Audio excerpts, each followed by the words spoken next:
Disclaimer எப்பவே நான் போட்டுக்கிறேன். ஏன்னா இது வந்து அமிர்தா மேனேஜ்மெண்ட்க்கும் இங்கே இருக்கக்கூடிய எல்லா ஸ்டூடெண்ட்ஸ்களுடைய ஃபேவரட் ஆக்டர்ஸ், பொலிட்டிக்கல் லீடர்ஸ் எல்லாமே வருவாங்க. இது எல்லாமே ஒரு ஃபன்னுக்காக தான். ஸோ சீரியஸாக எடுத்துக்காதீங்க. அப்படியே எடுத்துக்கிட்டாலும் என்னை அப்படியே மன்னிச்சு விட்ருங்க.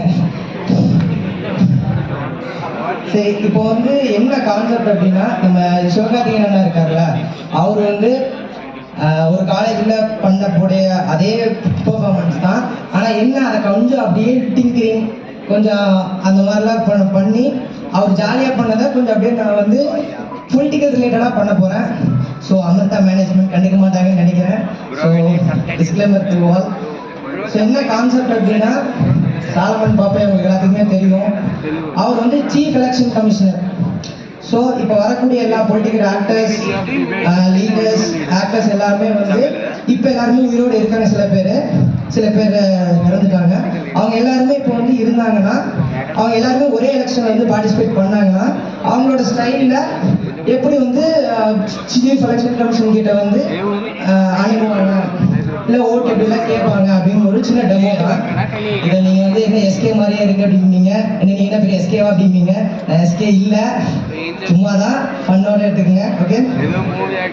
அன்பு பெரியோர்களே, அருமை தாய்மார்களே, அழகு பெண்களே, பேரழகான ஆண்களே, பேரழகான ஆண்கள், அழகான பெண்கள் எல்லாம் கையை தட்டி இருக்கணுங்களே. உங்களுக்கே நம்பிக்கை இல்லை போல. இதைத்தான் பெரியாரும் மூட நம்பிக்கைன்னு சொல்லியிருக்காங்க. நீங்களே நம்புங்க. சரி, இப்போ போயிடுவோம். நம்மளைய கொண்டாந்து சீஃப் எலெக்ஷன் கமிஷனரா இருக்க விட்டாகி என்ன பண்றான்? வாங்க எம்ஜிஆர் அவர்கள். என் ரத்தத்தின் ரத்தமுள்ள கழக அன்பு உடன் பிறப்புகளே,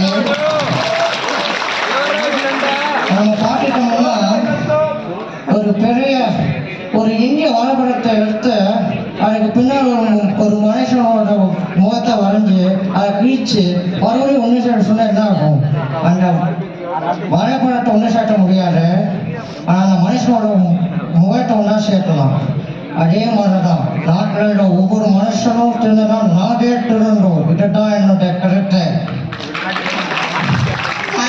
இவரு இந்த உலகம் வந்து கலியுகம்யா. எல்லா காசு பணம், டியூன்ல இருந்து பிஹெச்டி படிச்சவங்க வரைக்கும் எல்லாம் பணம் தாயா. எல்லாம் பணம் கொடுத்தா இங்க வேணாலும் போகலாம் ஐயா. என்ன ஒருவேளை இவருடைய காலகட்டத்தில் இவரு நல்லா இருந்தாரு, மக்கள் நல்லா ஓட்டு போட்டாங்க. ஆனா என்ன இவருடைய மந்திரி சபையில் இருக்கவங்க தான் கொஞ்சம் தகராறு பண்ணாங்க. தகராறுனா என்னென்ன தெரிஞ்சிருக்கும். நான் அதுக்குள்ள போக விரும்பல. வாங்க, அடுத்தது ஹெச் ராஜா அவர்கள். என்ன நடத்திட்டு இருக்கீங்க? இந்த ஆட்சி வரப்போது தீபாவளி வருது. என்ன பட்டாசு வெடிக்கலாமா? அப்படியே வெடிச்சாலும் இந்த ஆட்சியில மட்டும்தான் அதிக பொல்யூஷன் வந்திருக்குது. என்ன பாம்பு வெடி, லக்ஷ்மி வெடி, விநாயகர் வெடி இதெல்லாம் வெடிச்சீங்கன்னா நாடு தாங்குமா? இதே வந்து இயேசு வெடி, அல்லா வெடின்னு வெடிச்சா நீங்க சும்மா விட்டுருவீங்களா? You are an anti-Indian. I cannot speak to you. You get out of the country. யாரியா இவரு? சொந்த நாட்டுக்காரனே ஆன்டி இந்தியனு, அங்கிள் இந்தியனு, சித்தப்பா இந்தியனு பிளேம் பண்றாரு. ஒருவேளை ஹிந்துயிசம் ப்ரமோட் பண்ற அரசியலா இருக்குமோ? நான் மறுக்கிறாங்க. அறிவம் அரசியல் கொஞ்சம் பண்ணுதான்.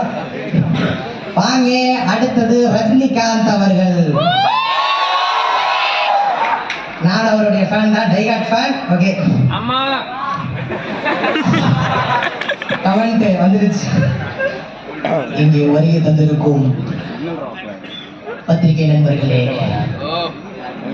ஊடக நண்பர்களே, அன்பு தாய்மார்களே, என்னை ஓட வைக்கும் தெய்வங்களான ரசிக பெருமக்களே, அனைவருக்கும் வணக்கம். சொன்னாங்க இந்த மாதிரி வந்து நம்ம வந்து எலெக்ஷன்ல வந்து போவோம் அப்படின்னு. நம்மளுக்கு அரசியலாம் செட் ஆகாது, நம்ம அப்படியே ஆன்மீகம் அப்படின்னு சொல்லிட்டு அப்படி போயிடுறதுதான். நம்ம கொண்டாந்து அரசியல் விட்டாங்க. சரி என்ன பண்றது, நம்மளுடைய கொள்கை என்ன, ஒரு உண்மையான நேர்மையான வெளிப்படையான ஒரு ஜாதி மத சார்பற்ற ஒரு ஆன்மீக அரசியலை முன்னெடுத்து கொண்டு வரணும். அதுக்கு நான் மட்டும் தான் பார்த்தது, நீங்க எல்லாருமே என் கூட இருந்தாங்க. நான் அது ரொம்ப பாசிபிள். இது நம்ம வந்து மெடிக்கல் ஃபார்மர்ஸ் இதெல்லாமே என்னுடைய கனவு திட்டம். இதெல்லாமே முடிஞ்சுட்டா அதுக்கப்புறம் என்னோட ஆத்மா சாந்தி அடையணும் அப்படின்னு நான் வேண்டிக்கிறேன். ஏன்னா இது மட்டும் நடக்கல, என்னோட ஆத்மா சாந்தி அடையாது. ஸோ எல்லாமே நடக்கும்னு நான் நம்புறேன். வாழ்க தமிழ் மக்கள், உலக தமிழகம், ஜெயலலித். ஒரு தடவை சொன்னா 100 தடவை சொன்ன மாதிரி அரசியல் வெளிப்பாடு. யாரியா இவரு எல்லாரும் சமம் அப்படின்னு ஒரு அரசியல் சொல்றாரு, ஜாதி மதம் எல்லாம் ஈக்குவல் அப்படின்னு. என்ன பண்றது, 1996ல ஒரு வாய்ப்பு வந்தது, அதே போல 2021 ஒரு வாய்ப்பு வந்தது. அவரு பல காரணங்களை காட்டி வெளியே போயிட்டாரு. ஆனா அவர் மாதிரி நிறைய ஆளுகள் வரணும் இல்லையா? இப்போதான் நாடு நல்லா இருக்கும், இந்திய நாடும் நல்லா இருக்கும், எல்லா நாடும் நல்லா இருக்கும். அடுத்தது வாங்க கருணாநிதி அவர்கள்.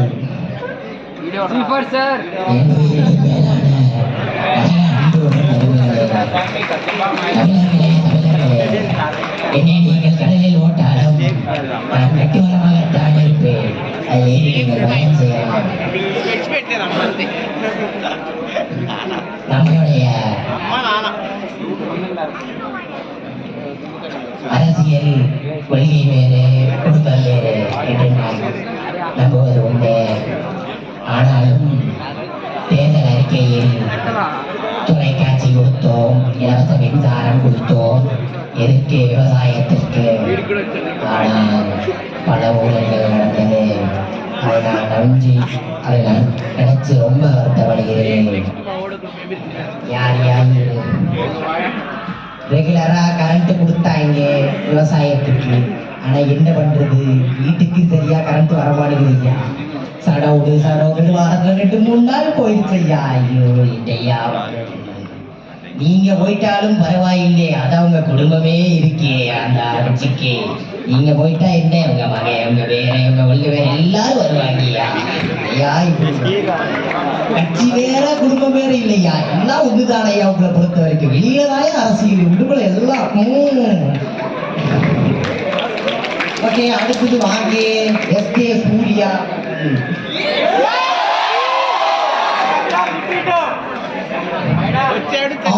இருக்கு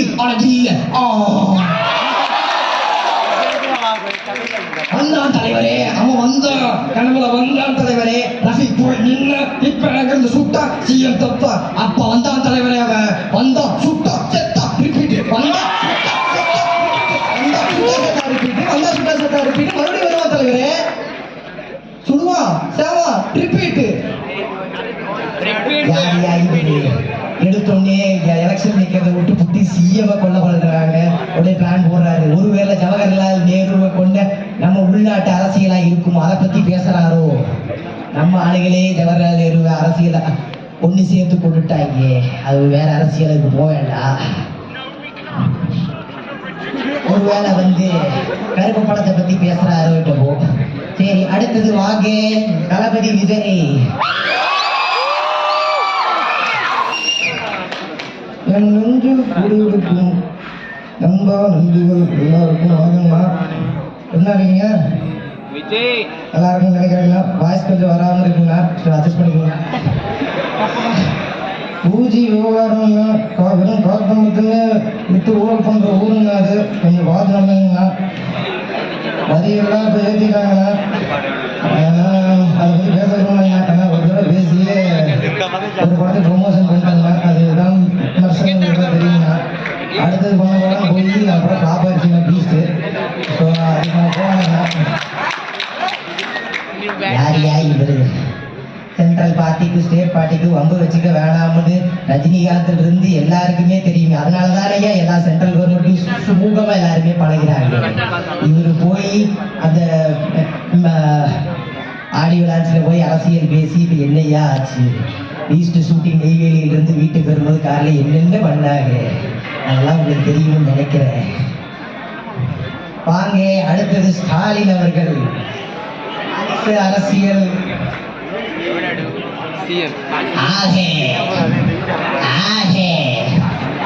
கருணாநிதி அவர்கள் மட்டுமே எனக்கு தகப்பனார் என்ற ஒரே ஒரு அந்தஸ்து மட்டும் போதும். அதனால் என்னை அந்த எஸ்டிமேட் பண்ணி விடாதீர்கள். ஏனால் நான் கருணாநிதியின் மகன்.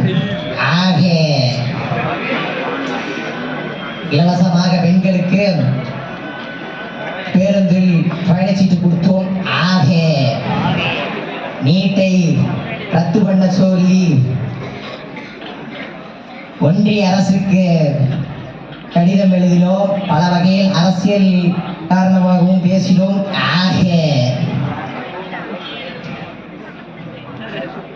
நீங்க எல்லாம் நினைக்கலாம் ஹார்ட் ஒர்க் பண்ணவங்க மட்டும்தான் திமுகவில் இருக்க முடியும் என்று. ஆனால் அதுதான் உண்மை. 10-15 வருஷம் கட்சி பணி செய்தவர்களுக்கு மட்டுமே கட்சியின் முக்கிய பதவியும் எம்எல்ஏ எம்பி கொண்டாட அந்த சீட்டும் கிடைக்கும்.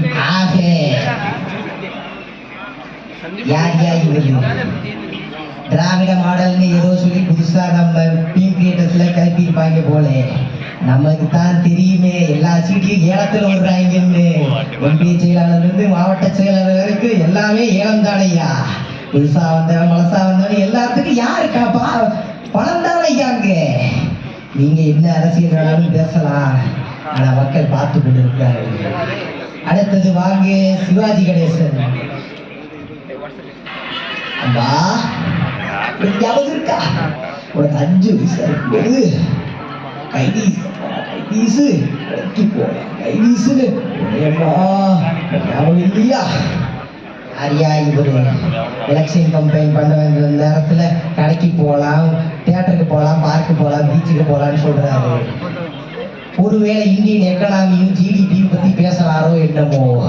அதுதானையா இப்போ கொஞ்சம் பிரச்சனையா இருக்குது. மைனஸ்லையும் போச்சு கொரோனா காலகட்டத்தில். சரி, அந்த அரசியல் கூட நம்ம போக வேண்டாம். பரம்பரையா நடக்கக்கூடிய சம்பிரதாயத்தை என்னால மாத்திக்க முடியாது. ஏழையா இருந்தாலும் பணக்காரனா இருந்தாலும் அந்த 6 படையப்பனோட சாட்சியின் முன்னாலதான் வந்து எல்லாருமே கையாளம் சுற்றிக்கணும். இதுதானையா சம்பிரதாயம். இது எப்படியா நீங்க மாத்த முடியும்? யாரையா இவரு பரம்பரைன்னு பேசுறாரு? ஒருவேளை வாரிசு அரசியலை பத்தி பேசுறாரோ என்னமோ. சரி, அடுத்தது வாங்க ஜெயலலிதா அவர்கள்.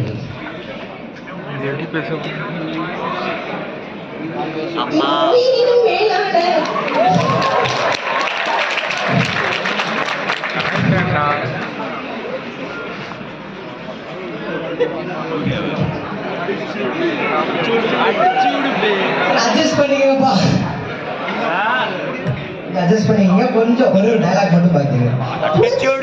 டாக்டர் எம்ஜிஆர் அவர்களினால் தொடங்கப்பட்ட இந்த அஇஅதிமுகவின் தொண்டர்களான எனது ரத்தத்தின் ரத்தமான கழக அன்பு உடன்பிறப்புகளே, உங்களுக்கு இலவசமாக மிக்சி கொடுத்தோம், கிரைண்டர் கொடுத்தோம், மின்விசிறி கொடுத்தோம். ஏன்? முன்ன ஆட்சியில் என்னை நீங்கள் உட்கார வைத்தீர்கள். அதனால்தான் மக்களால் நான், மக்களுக்காகவே நான்.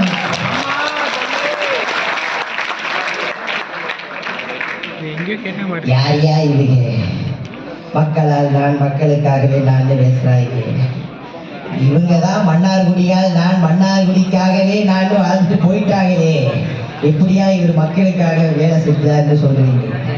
ஆனா மக்கள் சோம்பேறி ஆக்கிட்டீங்களே, இலவசம் இலவசம்னு சொல்லி. சரி, அடுத்தது வாங்க ரகுவரன்.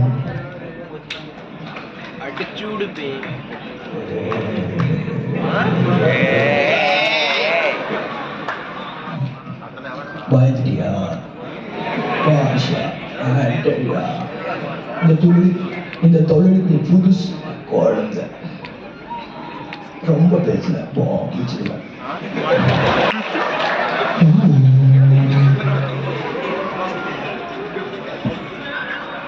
யார் நீங்க பாம் வைக்கிறது பத்தி எல்லாம் பேசுறாங்க? ஒருவேளை மும்பையில 1991 மணிரத்னம் டைரக்டர் மணிரத்னம் வீட்டுல நடந்த குண்டு வெடிப்பை பத்தி பேசுறாரோ என்னமோ, அது கொஞ்சம் சர்ச்சை ஆச்சு கோயம்புத்தூர்ல. அதுக்கு நம்ம போக வேண்டாம். சிஎம் பதவியில என்னன்னு தெரியுமாயா உனக்கு? பார்த்துப்பா, எத்தனை குறைநிலைகள், எவ்வளவு கண்ணீர், எவ்வளவு நன்றி, எவ்வளவு நெருக்கடி, எவ்வளவு மாலை, எவ்வளவு மரியாதை, எத்தனை சிக்கல், எத்தனை உட்கார்ந்து தாயா தெரியும். அந்த சும்மா எடுத்தோம் கவுத்தோம் ஒண்ணும் பண்ண முடியாது. அதுதான் தெரியல.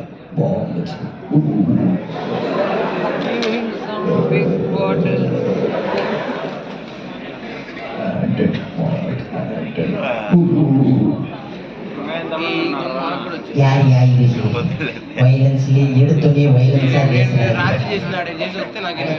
வாங்க கமலஹாசன்.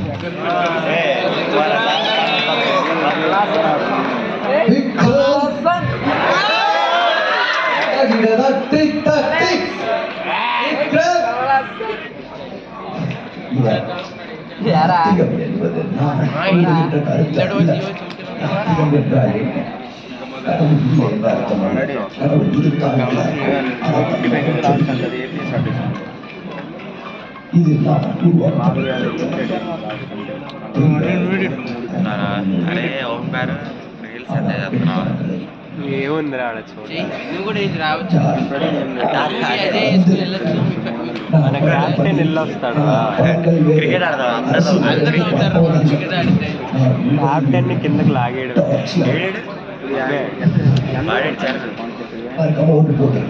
అటువైపు లాస్ట్ లో మూల. அடுத்தது வாங்க அஜித்.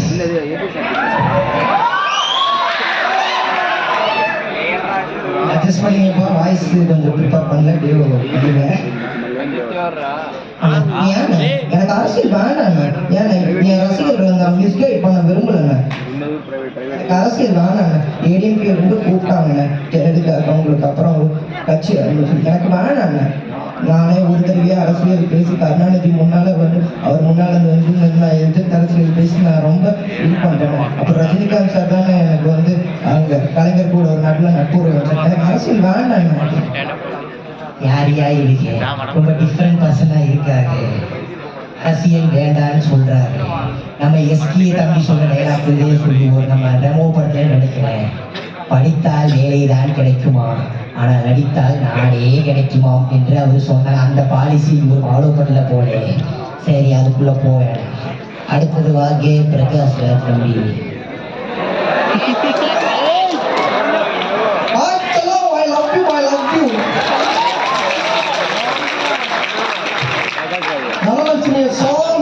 சாமி கோர்ட் வாசல் இருந்து கோயில் வாசல் வரைக்கும் கொலை பண்ணிருக்கேன்.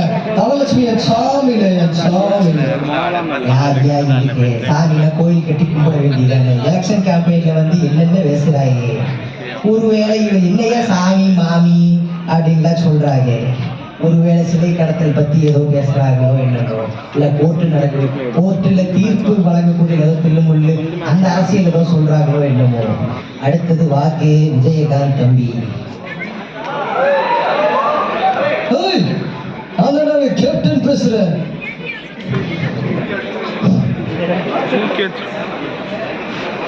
எனக்கு தான் இன்னொரு பேர் இருக்குல்ல, எனக்கு விஜயகாந்த் கூப்பிட்டீங்க. எனக்கு தான் கேப்டன் இன்னொரு பேர் இருக்குல்ல.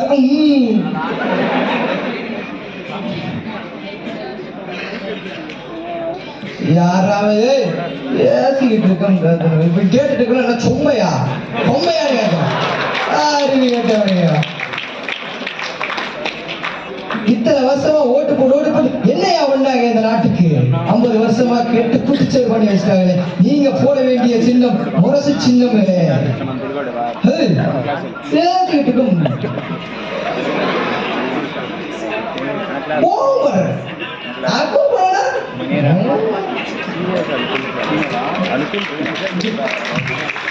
எப்படிதான் இருக்கு? வாங்க, ஏன் பயப்படுறீங்க? வாங்க, அடிக்கலாம் மாட்டேங்க. வாங்க.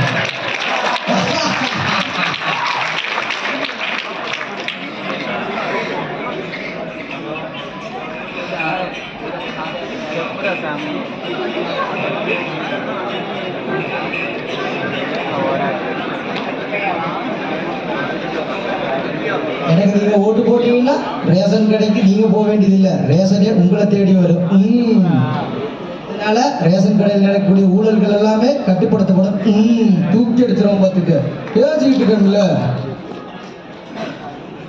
யார் இவங்க அரசியலுக்கு வந்தா வெட்கம் மானம் சூடு சுரணை எல்லாமே இருக்கக்கூடாது.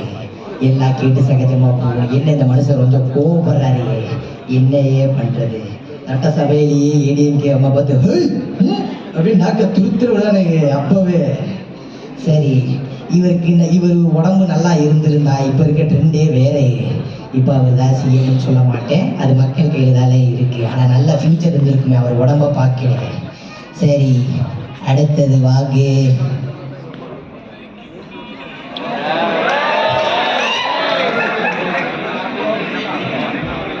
आपका परिवार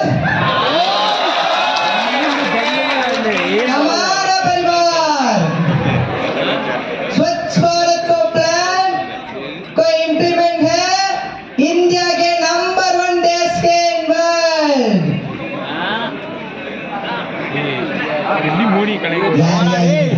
நல்ல விஷயம் தான். என்ன கிளீன் இந்தியான்னு சொல்றாங்க, நல்லா சுத்தமா இருக்கலாம். ஆனா இந்த திட்டத்தை அறிவிக்கிற காரணம் என்னன்னு யாருக்குமே புரியல. ஆனா சமூக ஊடகங்கள்ல ஏதோ திசை திருப்பதற்காக மக்களை பண்றாங்க. அது என்ன ரபேல் விவகாரமாம, புல்வாமா தாக்குதலாம, தீவாளி ஸ்டேஷன், இதுக்கெல்லாம் மறக்கடிக்கத்தான் இவங்க எல்லாருமே இந்த ஸ்வச் பாரத் பிளான் இம்ப்ளிமெண்ட் பண்ணான்னு சொல்றாங்க. நமக்கு என்னவே தெரியும். சரி, நம்மளை சீஃப் எலெக்ஷன் கமிஷனராக உட்கார்ந்தாங்க. நமக்கு என்ன வேலை? பொரிய தின்னுட்டு அப்படியே உட்காந்துட்டு யாரு 500 ரூபா அதிகம் கொடுக்குறாங்களோ 1000 ரூபா கொடுக்குறாங்களோ அவங்ககிட்ட வாங்கிட்டு குவாட்டரும் கோழி பிரியாணி சாப்பிட்டுட்டு அன்னைக்கு நாள் என்ஜாய் பண்ணிட்டு போக. அடுத்த 5 வருஷம் இப்படியானதான் நமக்கு என்ன? சரி, எல்லா மக்கள் கையில தான் இருக்கு. என்னமோ போங்க, மகிழ்ச்சி.